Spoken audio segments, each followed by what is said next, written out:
Now, like we've come to a phase that every business, it starts with an origination point, which I like to call the Big Bang, That's right, right. in general.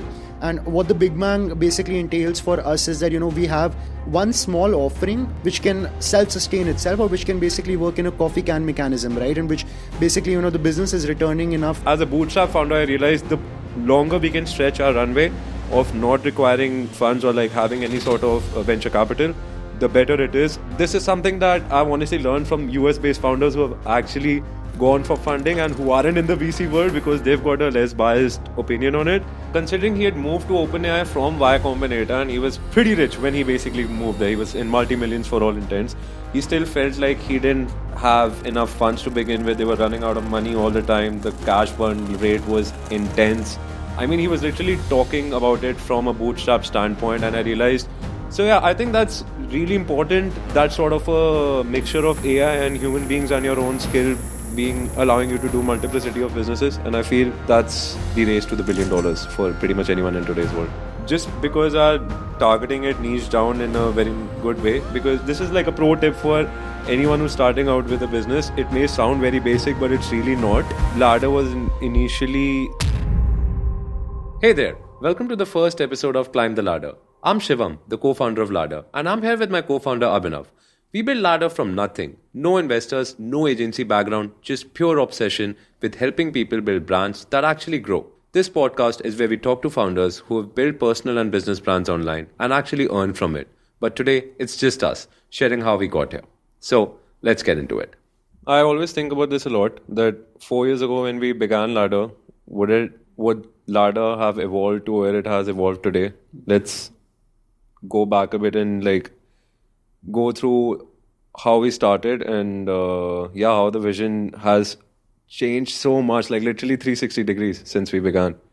How do you remember the early days 4 years ago? So from what I remember, I was just thinking about this, is that to give you guys a background, like Shivam and I, were together in school from 6th grade, right? And we had always been the best of friends, right? Shivam was, happened to be the first person that I met in school, and he showed me around the school as well. That's right. I'm grateful for that, considering the meek and innocent kid that I was back then. But yeah, so after 12th grade, I remember that, I started pursuing my chartered accountancy, and Shivam had gone to Australia, right, to pursue his bachelor's. And during that time, I remember that Shivam and I always, were the bestest of friends, but we had, we weren't talking that much during those days. Right. Then around COVID, we started talking again, right? And that was the time, where I had gotten the first glimpse that, online business is a real thing. And, this is the, the next arc of things. And I had gotten really excited about things. And I just thought that, I need to bring Shivam into this. So I remember that, I might have boasted about a few things to you as well, that, Shivam, it's all, roses over here. That was uninformed optimism for me. Yeah, that was uninformed optimism, right? And then I just told Shivam that, Shivam, just leave your job and everything and just come over here. Everything is sorted out and we'll be, earning money from the get-go. In the beginning, obviously it's obvious that the motivation for anybody would be, to earn more money. That is true. Right? And then Shivam came along, right? And I remember that, during the first few deliberations, you from Australia and I from India, we decided upon the name, right? Yep. And initially, there are a few guys who are, I wouldn't like to name them, who are running a webinar. And we basically, thought that, let's start with, something like that.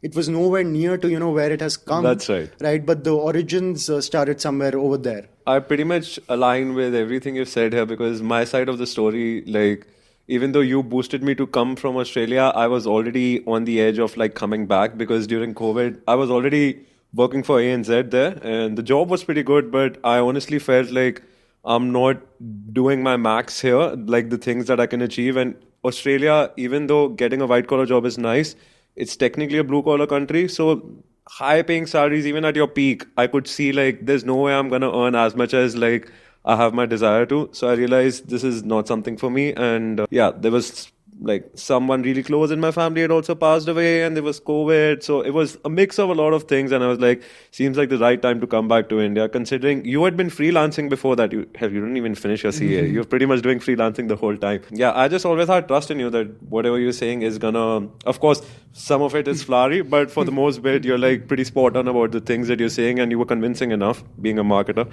And yeah, that worked out well. I came back. Honestly, it was like an adjustment period from a job to being a business owner, because in a job you're usually told things that you're supposed to be doing. And that was pretty much my expectation from you when I'd initially come as well. It wasn't until like maybe even 6 months where I started taking lead myself and I started working on tasks myself, because changing the mindset from someone who's just like listening to tasks, in contrast, like actually leading and giving tasks to others, that was like a huge shift for me. Yeah. I actually felt that as well. Like in the beginning, when you came, like I had this in my mind that, I have to mentor Shivam and all. And I just thought, and like, how can I teach someone to do business in the first place, right? So you must have remembered as well. I just told you to do, whatever random things That's you right. That's just to get a hold and just to get a grip of, how things work over here. There's so many things going on in a business. It didn't make sense to have a structured learning approach to it as well. Considering you had been freelancing and you had been self-employed, you were already experienced with that. I was always, because I went to university, you didn't even do that. You were exactly some structured flow of things. And entrepreneurship is nothing even related to structure at all. If anything, it's the most messy thing that exists. It's all chaos. Yeah. So it was like, it took a while to get a grip on how to navigate through the chaotic life of that. But I realized a lot of things, firstly, that I had to upskill myself to get myself to a level where we both could have conversations in the first place. And that's probably something that I feel refined the vision of Ladder a lot as well. Because like you said, initially we were just aiming for a webinar to like people to basically learn how to start posting stuff on Instagram online, because that's what people were going for in 2020 as well, because that's when like the whole world had just gone remote for the first time. And yeah, since then, I believe we tried our first program as well when we started DMK. Ended up being an amazing journey where we learned a lot. But I feel even though we got a lot of sales, the product market fit did not come out right, because I feel we couldn't scale it up. So I remember when we actually took a break and we started playing around with other business and other ventures. And in fact, fun fact that we actually ended up experimenting 5 new businesses in our first year, 12 new ideas in the second year, and maybe around 20-25 in the third year. Although like right now, maybe 80% of them are just like in the backlog and 20% we are like actively working on pursuing. But it was nice because that evolved Ladder when we stopped from DMK and we started focusing on different things. I realized how important it was to shift the mindset from just being a social media company to actually being a brand development company, because opening so many ventures and just like experimenting helped us really realize how to go about offering development, brand development, and how sales funnels work in different kind of businesses, how we are supposed to go about niche targeting. So that was a really nice experience for a year or so. What's your take on that? Yeah, exactly. That's what I believe. Like when it comes to Ladder, right, I always think of Ladder, right, as, and that was the point of, starting Ladder in the first place. We are obviously, about brand development and all, but I also take, Ladder to be a gurukul of all our consolidated learnings, right? Whatever we do, right. All our mishaps, all our failures, all our successes, which now is, basically transcending into the shape of, many businesses.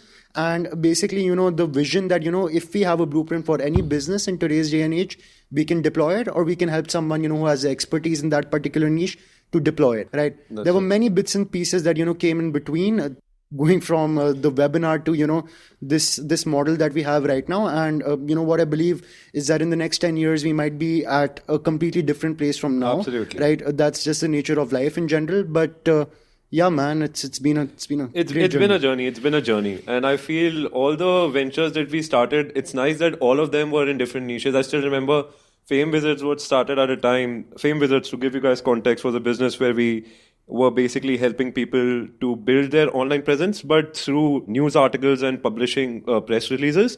Because back then, Instagram subscription wasn't paid. It was basically being done by blogs and articles that were being verified by the internal Instagram team.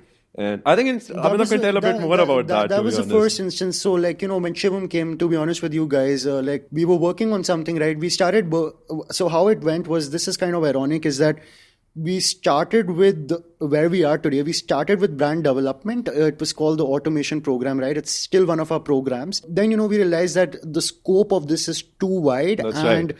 fun fact that, we're a bootstrap startup, and we obviously, didn't have the kind of, financial resources to pull off something that grand, and even the, the intellectual That's capability right. to pull Even off I something wasn't like confident that. about the experience and the skills to be able to pull that off at scale. Exactly. So then we pivoted to, the webinar model, and the webinar model was going good, but, we realized that, if we want to keep the ship afloat, we do need, something which is, empowering our bank accounts, right? So then we thought that, we can probably, ladder is anyway, it's an idea which is going to take, probably the rest of our lives. So we can, focus on something which, might be more of a money generating stint for the both of us, right? Then, we stumbled upon this idea. Actually, I did, right? And I basically pitched this to Shivam that, Instagram verification is pretty hot these days, right? And the only way you can get you can get verified on Instagram is that, if you have some kind of press releases or, done around you, right? So we basically figured out this offering called Fame Wizards, right? In which we were basically, now how this worked was that this is where, a bit of slime marketing came into play as well, right?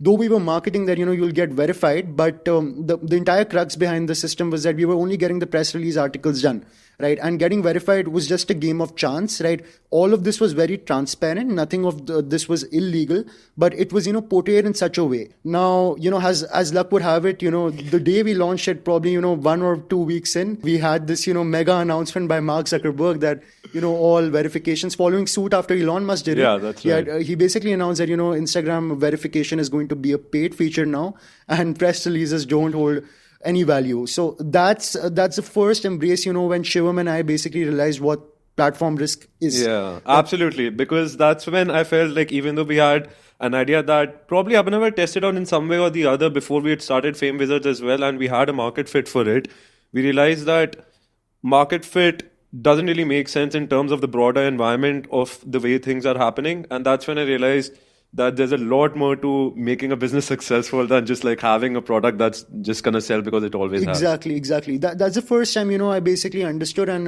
that comes from, even though in Ladder, we do we work with brands and we want to help, people who want to, make a mark in this world. But, what I understood is that, that's one of our core philosophies of, launching our own, brands is that, you need to retain some kind of ownership, right? Like, because platform risk is real. What I feel about, diverging from this topic is that, if Meta owns everything, right? They own everything at the end of the day, Pretty right? much. They ban your account and, you're good for nothing. That's like the biggest problem. I would assume anyone here who is watching us and who has been running Meta ads knows the issue of dealing with the platform risks of running ads on Meta. Exactly. I do feel that after Fame Wizards, we ended up launching a lot of ventures which gave us like Odds Masters, like Revelations, so many things we did.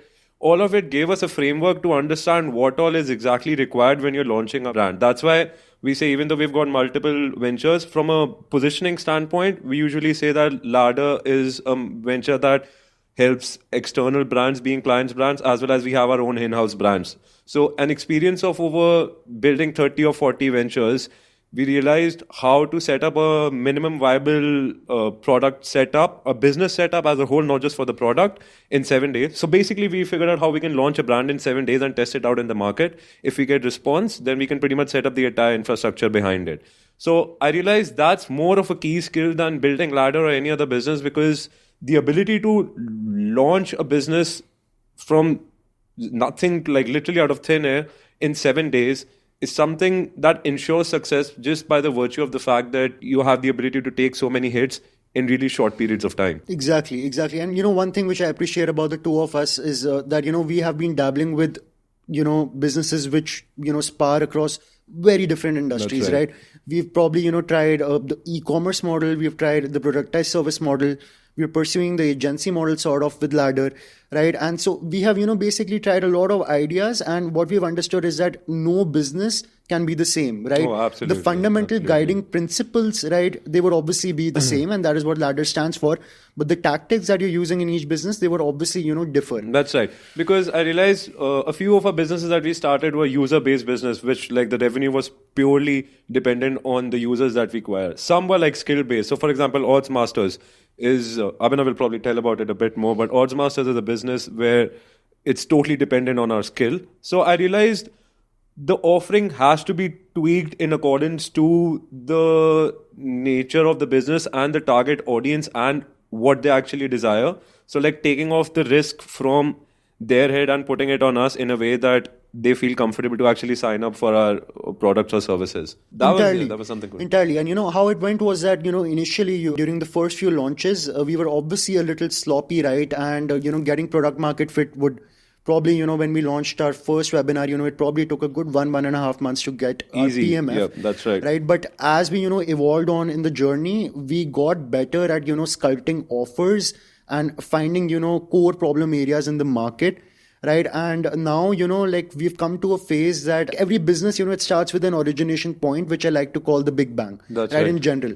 And what the Big Bang basically entails for us is that, we have one small offering, but, one small offering which can self-sustain itself, or which can basically work in a coffee can mechanism, right? In which basically, the business is returning enough, I would say, is generating enough, responses, reach, impressions, and at the end revenue, right? Which is able to fulfill itself. So that's kind of a litmus test, which Shivam and I have established over here, just to see whether, we are onto great things or not. Because, I want to say this pretty transparently, the current funding environment in the country, what I believe is that 80% of the startups out there are a sham, right? And they're not allocating resources. That's right. Effectively. What's your take on the same, Shivam? I agree on this 100%. And even reaching the funding room and making sure you're getting funds that are not just something that has been given to you by investor and you can just go off and do your own things. When you're entering the investor room, it's really crucial that you're coming inside that room with a solid financial background as a bootstrap startup, and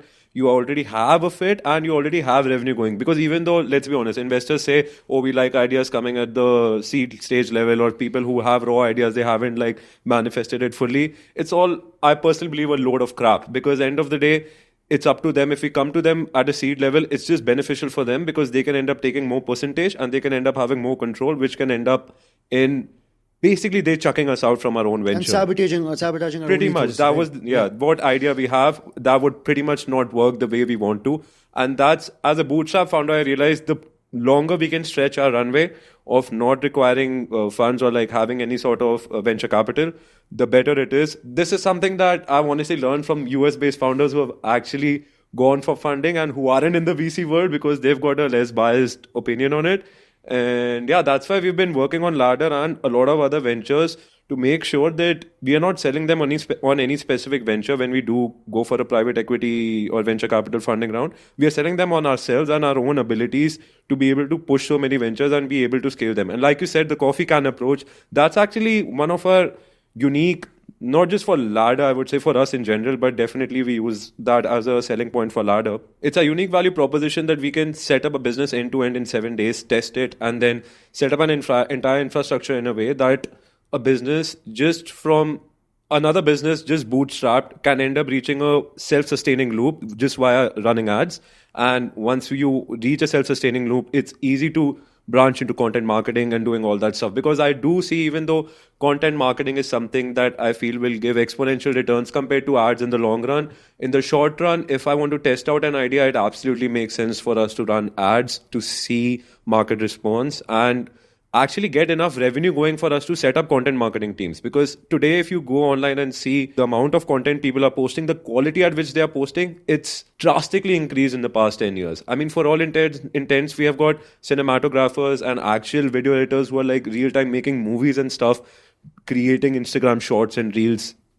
So basically, those are people who are at their level best for pulling off much complex tasks, and they are in the Reels industry. So the competition is really high there. But if you go about meta ads correctly, if your offer is right, your messaging is right, it's very easy to reach a product market fit and actually get in a self-positive, like sustaining loop that can help increase your revenue as well as help increase your footing on the business itself. Exactly. And, one more point which I'd like to add over here is that, when you're pursuing a bootstrap startup, right? And what I personally believe, I'm not against funding or anything, but I do believe that, you should only, take external funds when you're at a good standing and, when you can promise an ROI. Because I've heard countless stories, where people have just taken money in the frenzy and they don't know what to do with that money. Now, considering that we are bootstrap, right, we have to proceed in a really structured manner, and everything is done in a checkpoint basis. That's right? So like in a race, if you don't, cross a particular checkpoint, right, and you'll always be, restarting from that particular checkpoint. So that is what has been reinforced into our learning, right? That we have to cross this checkpoint, then we'll be learning there, and the entire path it's carved out for us in a way that like these are the set of moves we have to take, and. That's right. I remember that's how we reached the Notion dashboard as well, where we had figured out, okay, these are the exact things that we need to tick off before we do a launch. So technically we have a template ready for any business idea that we want to launch, how to go about it and actually test it out. So that was pretty cool because I feel that allows us to end up scaling different ideas and getting into new fields a lot more quicker and in a lot more easier way compared to if we didn't have a system to do that in the first place. Exactly. And now, considering that, like the world has seen AI 1.0 where, LLMs have come, I believe that, like agentic AIs are here to come. And I believe that, what I believe is that probably in the next 5 years, we'll be having the first $1 billion one-person company. Absolutely. 100%. I still remember when we had started building Ladder, because technically Ladder is like, right now how we have marketed it is as a brand development firm that's helping businesses build the digital side of their brand. It's technically become a business about building business. Even in our first year, I remember, man, this is not possible to nail at scale without something like AI. And I remember GPT hadn't come out till then, because I remember we were trying automation program with human beings, and that's when we realized, okay, like this is too grandeur for us to figure out at scale right now. That's why we pivoted to Fame Wizards and stuff like that. But I remember 4 months into Fame Wizards, right when we were like kind of stopping with Fame Wizards, we kind of given up because this is not going to work out, is when ChatGPT entered the market. And that's when I realized this is something that will really help scale Ladder. And especially for someone like me, because I was coming from a background of information systems, actually developing back-end information systems. So that was really amazing for me to see that I can easily set up automated systems that can help me provide high-quality output to all my clients and actually create a framework for business development, which pretty much we worked on for the next 2 years. Exactly. Yeah, and it's interesting how we started out with a vision, right? In the vision, basically Shivam and I used to discuss that, what if we could create a company around anything that we like, right? That's right. So in the beginning, obviously, when all these tools hadn't come out, right? We did realize down the line that this is a really tough feat. But as soon as AI came around, and probably 2 years down the line, and on D-Day, right, we realized that how destiny plays itself, that our vision is actually co-aligning with how the entire industry is moving as well. Right. And I feel it was crucial because if you look at the dot-com bubble that began in 2000, majority of the companies that started in that phase have actually ended up doing really well, who probably stuck to this work and they were actually doing exceptional work. I feel like this is for the first time I feel that a new wave of innovation has come, and we are like literally in alignment with when it came, and we have utilized it from the get-go.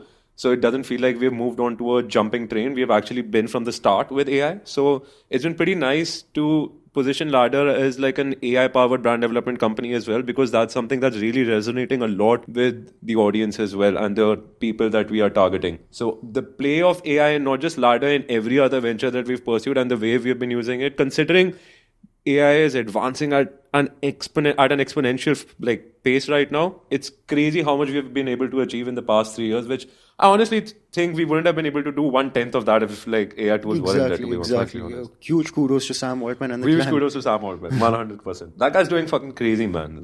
There's no doubt about it. So I just had this question from you, right? I was thinking about this, and when it comes to the AI race, we have two main names. According to me, in my head, right, you have many names, but I would consider if you're talking about the reference of Steve Jobs and Bill Gates, I would say it would be not Elon Musk but Sam Altman and Ilya. Fair enough. Both are taking a really different approach, right? Sam Altman is basically taking the iterative development approach, right, where he'll be taking he'll basically be gauging the responses from the users at large, and he's basically pushing updates at the get-go. That's right. Whereas Ilya, right, he comes from the mindset that he wants to launch this beast, which is a single shot to super intelligence. That's right. What school of thought do you believe in, and why? And what do you think I believe in? I would say I do agree with Altman's model of building in public and making mistakes in public and actually iterating on that, especially considering when OpenAI launched. GPT was at its very nascent stages, and there is only so much testing you can do. Considering I was working as a test engineer for ANZ, I know this from personal experience. Exhaustive testing is impossible. You can't do nearly enough of that, especially with a team of OpenAI was 50, 60 members when it launched. You can't do that. You have to launch and get enough data points for you to refine an LLM model, considering it was in its initial stages. Now that AI in general, and that's something, sorry, I believe that OpenAI is going to stick to that because it's just become a business philosophy more than anything else. Ilya leaving the company and starting his own thing comes with another perspective here that he has all the knowledge and the skills. In fact, he's the one who pretty much OpenAI wouldn't be possible without him in the first place. So he already has the knowledge and skills, as well as he's seen the user feedback already because he was with OpenAI for 2 years, even after GPT launched 3.5.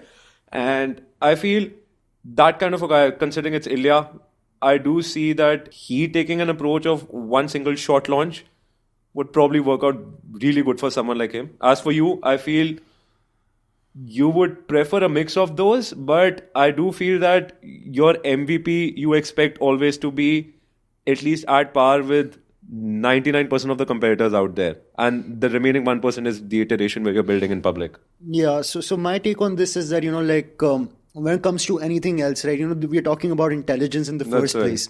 So how I look at it is that, when it comes to intelligence, right, obviously a human being is more intelligent than an ape. Particularly, in general, I'm, a huge fan of building in public and, taking all responses.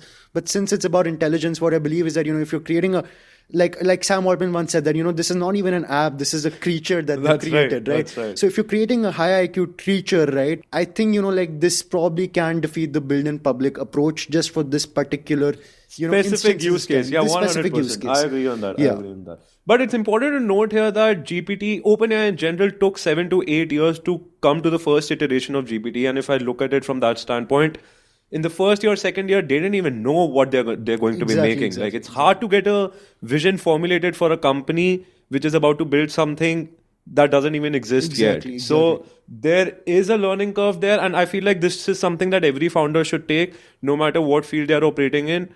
OpenAI, no one had heard of. They were laughed at Silicon Valley for more than 6 to 7 years.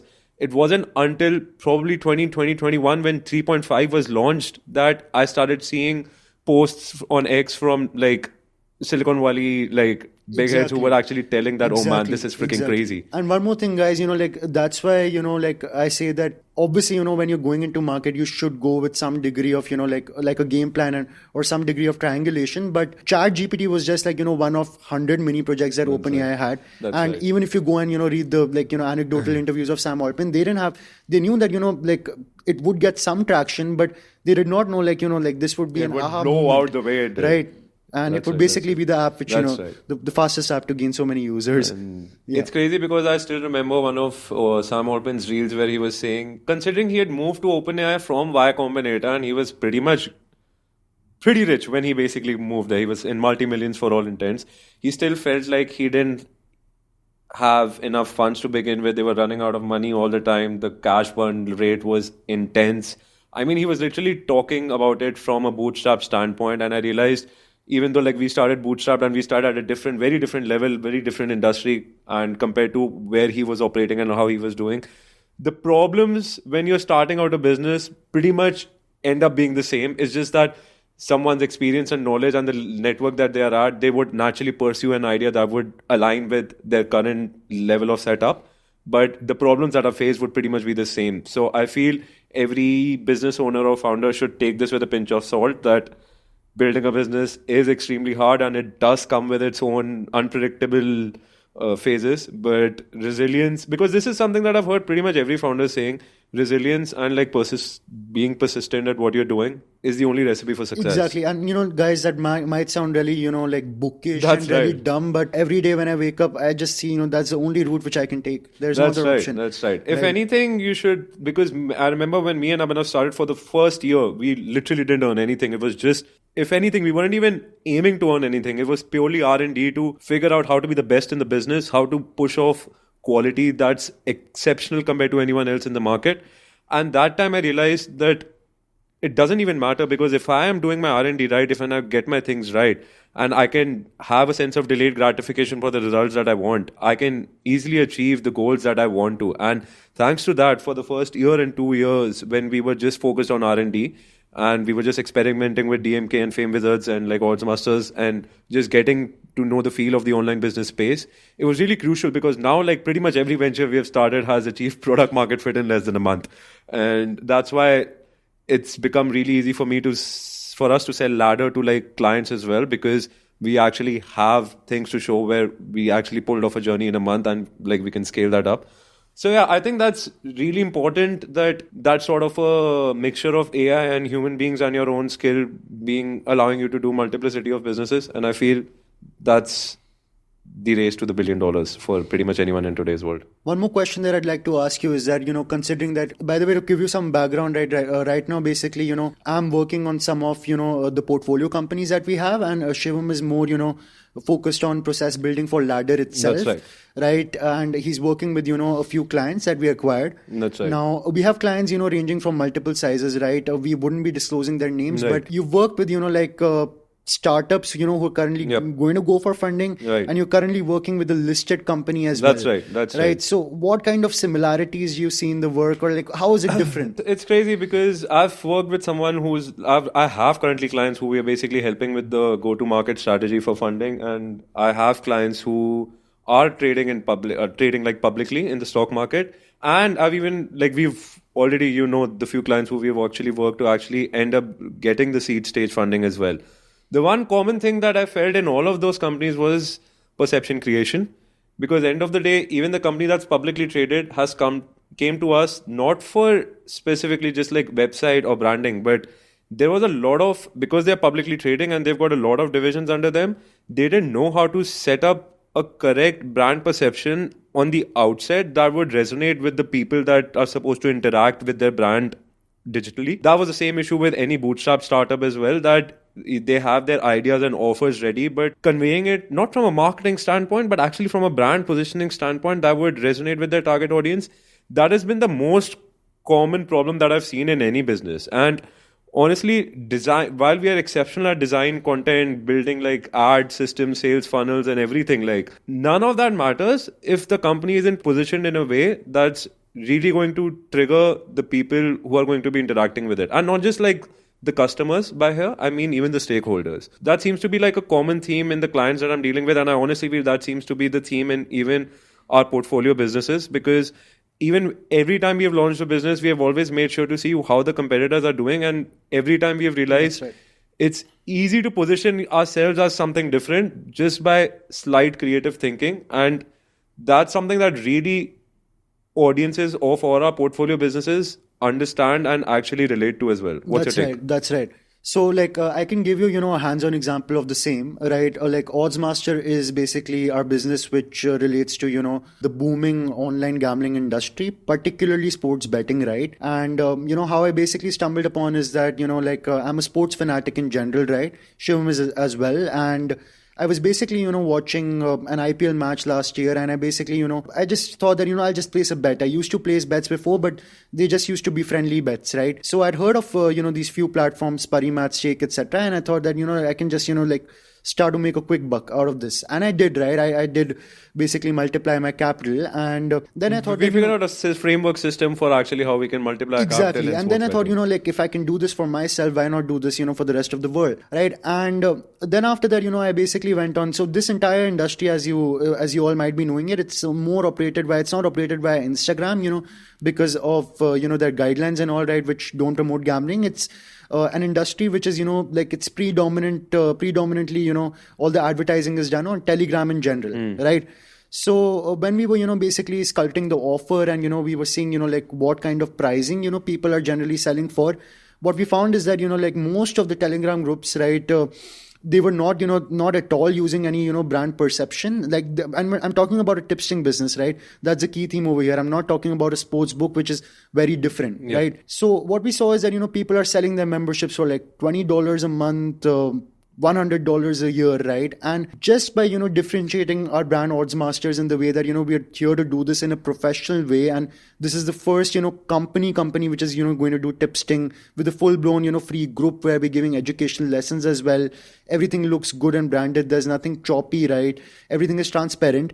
How I was amazed was that, we were converting more, and we were as opposed to our competitors, if a competitor was basically selling their membership for $20 a pop, right?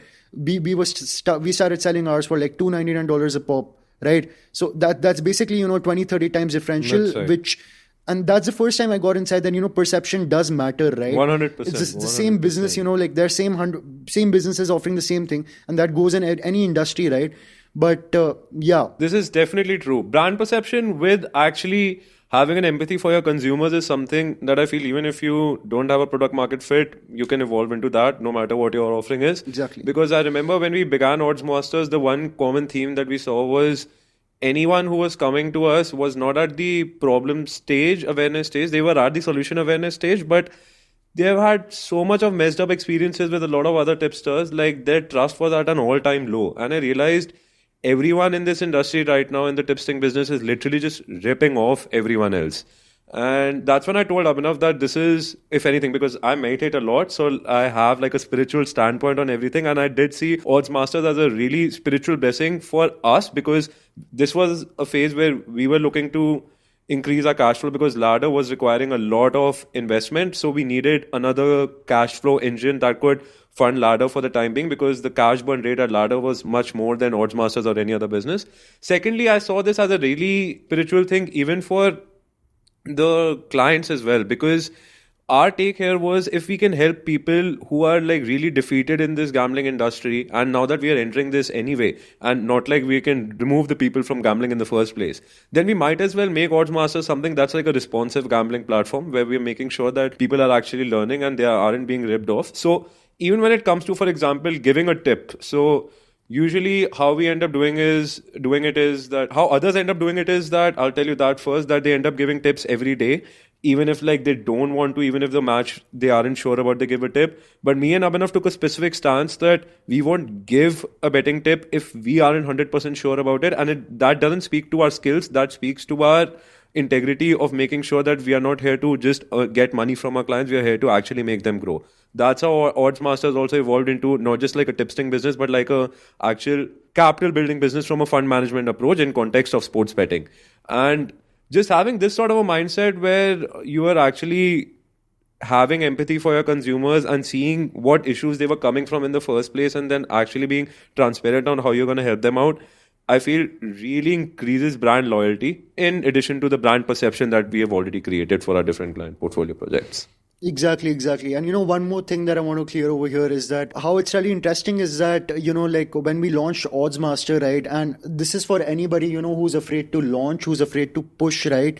I would just, recommend all of you to go and push things because, at Ladder, basically, we are catering to a very different subset of, groups. We are even catering to beginners, right? Who are afraid to do business. And we are even, catering to the big bosses, right? Who are listed. So, like Odds Master, how it worked is that I was obviously, passionate about sports, but I did not know about Shivam and I did not know much about betting in general, right? We might have placed a few wagers here and there, but we were not pro bettors back then. So how, like our origination story was, just a landing page and probably a Telegram group. That's right. We got the PMF within probably like 3 or 4 days. That's right. And that is when, I started, particularly, Shivam and I basically started educating ourselves on betting in the first place, right? So if you're going to start out, a business in the online sphere, what I would recommend is that, just start out with a very good origination point, a good story, a good backstory, and just get going, right? All the learnings will come on the go. That's right. Even on the product side, I believe, because I remember when we launched, even though we had basic knowledge and when we were giving tips to others, just to make sure that everyone else is actually succeeding, we did go for a few subscriptions from other platforms that were actually, or like other YouTube, we followed other YouTube channels that were giving tips as well, just to make sure that whatever we have decided is actually being corroborated by others as well before we provide the tip, because naturally we hadn't done our product development, which is like the actual data scientist backed sports tipping mechanism that we have now in order to provide tips. But back then I felt like, considering we are just testing out and we're getting into product market fit, it absolutely made sense that you could arbitrage literally on getting the service from one place and selling it to another. And purely because of perception creation, we were able to charge more. So if we didn't create a brand perception, arbitrage wouldn't work because we would literally be getting the same thing and we wouldn't be able to sell it for a lot. Exactly. That's the thing with, any nature which is like, financial in nature, right? Like anybody can, do the fulfillment in general. So like it's more about the perception that you create, that, right. You're parking your funds in a safe place and you're dealing, with a trusted broker or whatever you might call. That's right. Yeah. Even in Ladder, like how you just mentioned that we are going through, we're helping business at the nascent stages as well as like people who are trading in, pretty much the big guys. The idea there was always this approach of brand perception and actually client empathy is what is being used at every stage of the journey, and pretty much that's how the name ladder also came to be. I remember how when we were discussing that, the idea here is that we help people who are like either in jobs or people who are actually just like freelancing, or but they do want to like create a business system that frees off their time and they can do something that they actually love. That's how the idea of ladder was initially born, where we people take people step by step on the journey to actually end up and also building the a point that business. like in today it was always like that, but like you always have to climb the ladder. Yeah, no matter at pretty what level much, you pretty are, much, like, pretty you always much. have That's to climb right, the fucking that's right. ladder. That's why we had made the offering such as well. So, just to tell you a bit about our offerings in Ladder, we've got the introductory webinar where basically we teach about brand development in the online business space and how to basically set up your sales funnel, your offering, and your social media, and how to build a content strategy using AI. Then we've got the DMK program where we actually take them through a 14-day mentorship program where we actually teach them, where hands-on we tell them to do those tasks and we build that business with them. Followed by automation program, which was basically our main offer where we do it all for them, that we set up their Instagram, their social, their sales funnel, their landing pages, their brand perception, brand guidelines, everything, and we give it to them so that it's plug and play. Followed by Ladder Flow, which is basically our design subscription service or content subscription service, and then Ladder Studio, which is basically for the big guys. The idea here was that ideally, if a client comes to us at the nascent stages, we can take them through all those offerings and take them till Ladder Studio, where they started at a bootstrap level, and basically we help them reach a stage where they can be funded, followed through to a stage where they can actually end up, be publicly trading ideally. Haven't had a client who we've taken to public traded level, but soon enough, I feel, to be honest. And that's something I feel that's how Ladder also serves everyone full stack. And that's how we have even taken the approach in all our other company profiles as well, the ones in our portfolio. Even, for example, in Odds Masters, our offerings are catering to people who are just like trying to test out how sports betting works. We have got offers for people who are like regular bettors. We have got offerings for people purely for loss recovery, because we knew that people are coming like really messed in a really messed up mental state from other tipsters who had actually ripped them off. So just having an offer of making sure, okay, we are helping you with loss recovery, that made sense. So that way, like, we make sure that every segment of the audience is covered and the company as a whole represents a full stack solution, no matter what niche we are entering into. What's your take on that? Exactly. No, I totally believe in that, right? But like as you said, like all the businesses that we started, right? And that's the beauty about service-based businesses in general, right? You can take any problem statement, right? And if you're smart enough, you can basically, create your messaging and, sculpt your offer in such a way that, would only do justice to that particular cohort that you're creating. Yeah. So like in Odds also, as Shivam said, we started out with, purely as with the direct response tipsting model that, we'll just be giving you tips and you earn money. But then, as we delve deeper, we realize that, people are coming here for many different, reasons. Some people have lost, some people have taken loans and lost that, right? Some people, actually, because, betting in general, it's an industry where people are looking for quick hits, right? That you come with $10 today and you're making probably netting of $100 tomorrow. Right. Some people actually, come up with the logic as well that, if I'm coming up with, let's say, a net capital of $25,000, I just want to earn, let's say, a delta of 50% on it, right? Which is very high, considering that the average, the median stock market returns are like around 10 to 15% if you're exceptional, right? So it does make a lot of sense from that perspective. That's right. So as I said, like you need to have a really good starting point. What I also do not believe is that you start out with 20 offers at once and everything gets hodgepodge, and then you just basically lose track. We've done that as well, where we've gone like we did that with Ladder initially, where we basically started launching whatever we thought is right. And the idea was because I remember we had made all the funnel for like from DMK program to automation to the studio, but just because we weren't like targeting it niche down in a very good way, because this is like a pro tip for anyone who's starting out with a business. It may sound very basic, but it's really not. Ladder was initially, even right now, the idea is that our brand development framework should help any business to basically excel in what they do.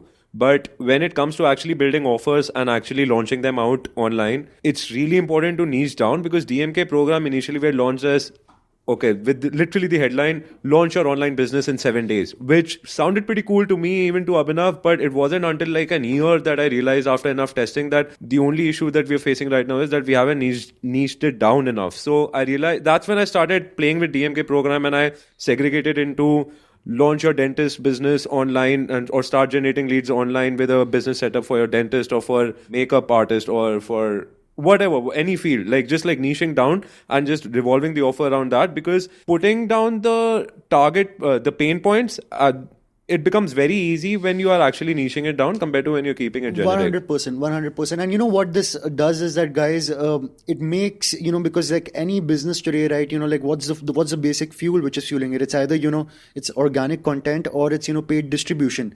So if you're trying to, if you're like, let's say you're picking up a particular theme, let's say like in the case of Ladder, it's brand development or, creating, high business perception in general, right? Shivam just talked about, like creating cohorts in general and, being very specific about, who your end target audience is. And, that makes in today's day and age, if you're deploying any business, how will you fuel it, right? You do need the eyeballs in order to fuel any business. And that can, in today's day and age, it can either be done via organic content or via paid distribution primarily. Right. And what happens is that, once you basically, divide your entire target audience into so many cohorts, creating content or, like creating paid ads, it automatically becomes, so much simpler and you're, basically playing from a leveraged position. That's right. I want to jump back to the concept of service-based businesses and how they are like different from product-based businesses or e-commerce businesses. I want to hear your take about it. How do you differentiate and what are the pros and cons for launching either of those? Because we have had experience with like Gem Ratan, which is basically one of our other businesses we had launched was a gemstone business, which was like purely e-commerce where we were selling gemstones online. And that's when we started seeing differences in e-commerce and service-based businesses in terms of costing, in terms of going to market, in terms of actually the marketing strategy that is followed. So what's your take on both of those business models? Like, we pursued both of these businesses and, how I believe, the life cycle of any businesses might be, the offer always comes, at a higher plane than the distribution or anything else for me, right? That's right. And the service, by the virtue of it being a service, right, you can create, as we discussed, you can create probably, 10,000 offers around a service. But when it comes to a product, right, there's just one particular plane that you can obviously, add more products to your lineup, but it's just limited to one plane, right? So for me particularly, right, I'm not going into the technicalities right now, right? Like obviously, they work very differently when it comes to, pushing content and when it comes to, running meta ads or Google ads, and the entire revenue and financial models. Even the sales funnels are very different. Exactly. The sales funnels and the revenue models are also very different. But personally, like after testing it out, testing all of it out, I'm a huge proponent of service-based businesses just because, I'm just a creator. I just think I'm a creative person in general, right? And when you're working on a service-based businesses, it like, it requires you to like push out all of your creative juices, right? That's right. And I'm not saying you do not have to do that in a product-based business. Like you see all of these inspirational stories like with Liquid Death, Goli and all of these brands, there's a tremendous amount of effort which has gone into them. But for me personally right now, considering that, Shivam and I have this goal of, and this vision of at least launching of 1,000 brands in this lifetime as well.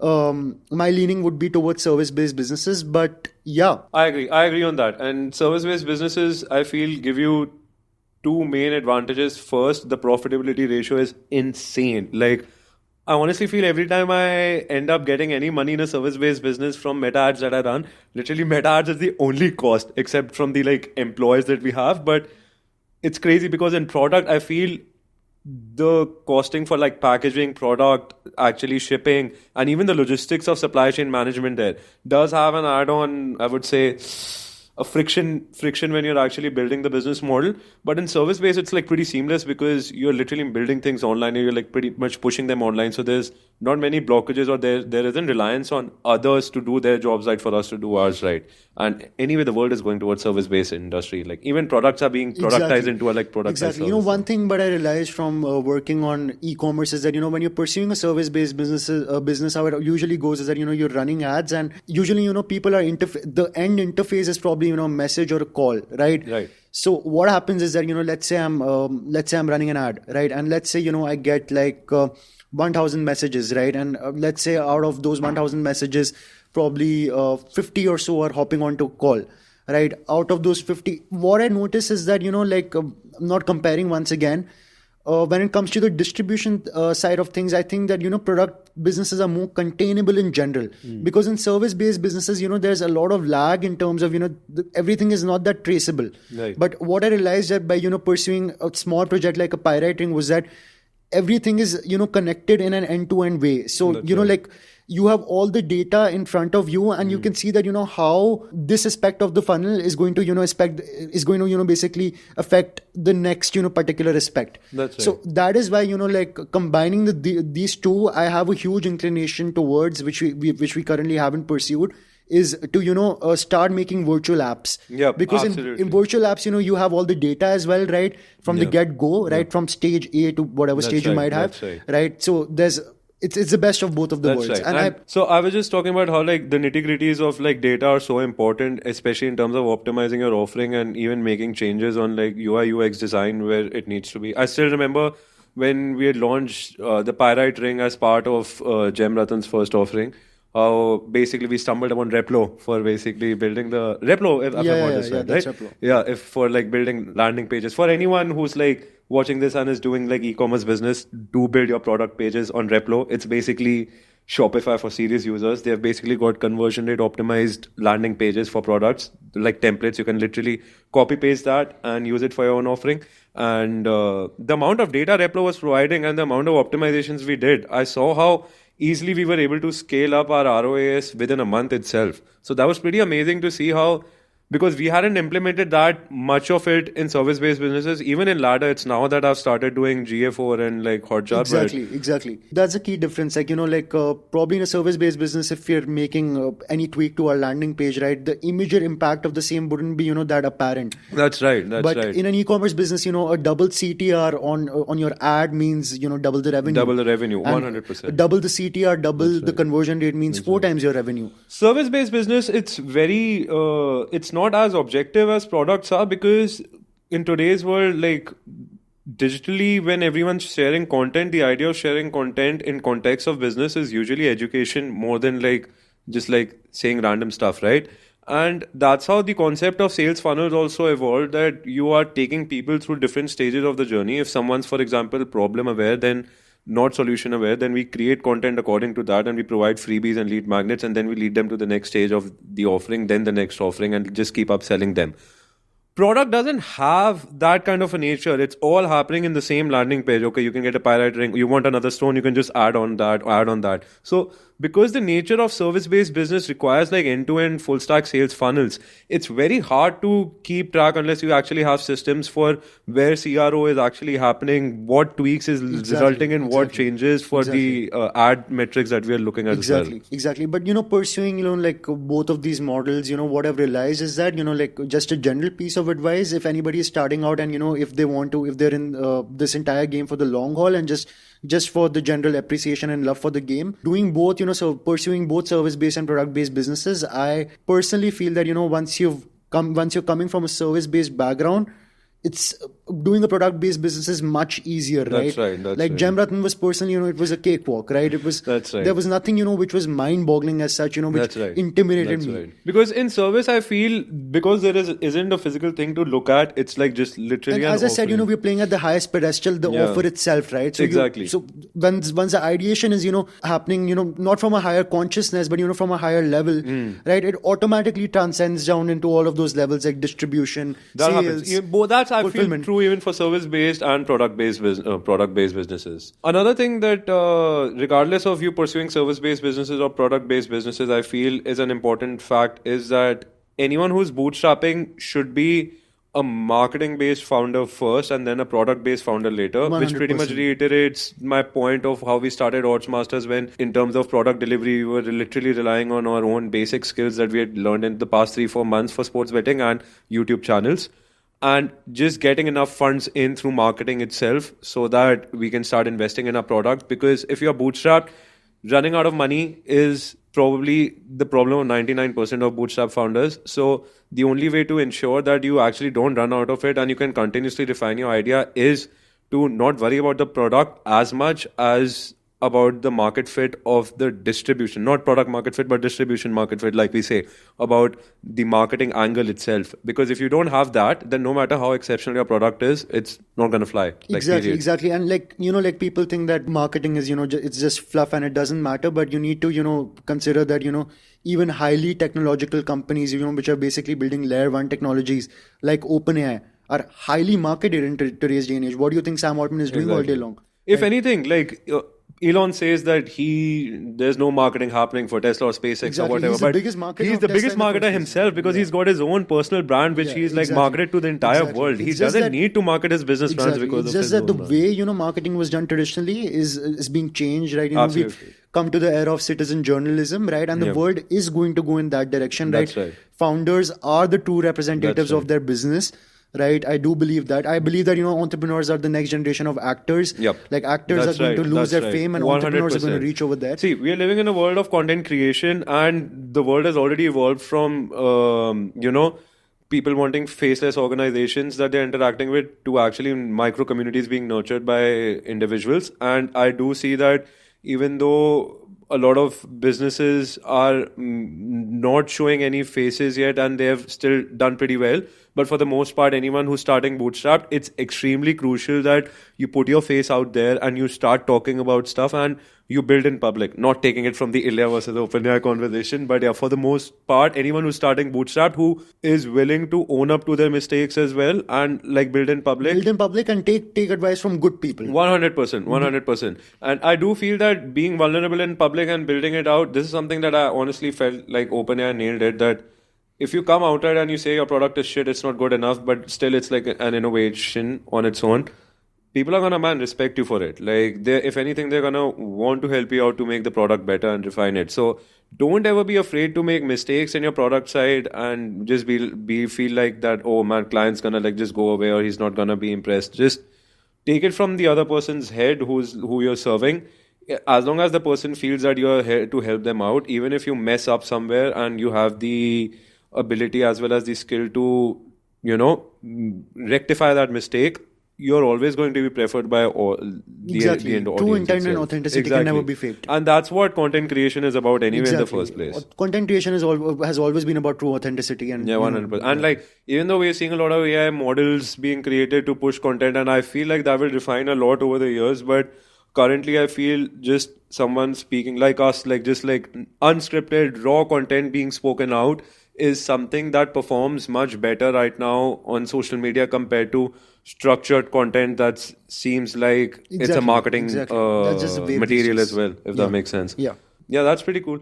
What are the future plans you feel? We can probably talk about the vision roadmap that we have for our entire, not just ladder, but like just in general for businesses as a whole. How do you see us progressing in the next 5-10 years? I personally, I only plan for like 2 or 3 years in ahead, right? Because I don't know how the world would, if we reach AGI, I don't know how a post AGI future would look like. But so right now, like I wouldn't say we've been building our companies in isolation, right? But right now, I would say that all the companies have been in stealth mode. That's right. Right. So that for 2025, right, with the inception of this podcast, right, this is going to be our first embrace. That's where right. we're going to show our faces of all the companies to the world right, in a grand way. Right, and probably not opening up, and probably opening up to investors and other people in the community as well, right? Who can, these were basically homegrown passion projects. And I just think that 2025 is going to be the year where we're taking them all to the next level, right? Yeah. In terms of, actually launching multiple offerings and, let's see how it goes from there. Yeah, let's see how it goes. I'm really looking forward to this because I do feel that for the first 3 years, even we didn't personally feel confident enough to like sort of start building in public and putting it out there. But now that we've got a good grasp and grip on everything that we've been doing so far and the client portfolio we're pursuing as well as our own portfolio, the businesses that we're building, I feel all of them have reached a stage where we have, firstly, enough content to talk about. That's why we're doing this podcast in the first place as well, because we've been building Ladder for 4 years and we did not push out any content, not because we were scared to put out content out there or we weren't sure what we were going to say. It was just that we wanted a level of quality at which we start, and that's why the initial phase of 2 to 3 years of R&D where we did build Ladder and all our other ventures was extremely crucial for us to like sit here today, be able to speak about things that we're speaking about today, and actually provide value to others out there in the world. And I feel even if you're about to build your personal brand, yes, I agree that you have to, have some sort of, you should start building it from the get-go.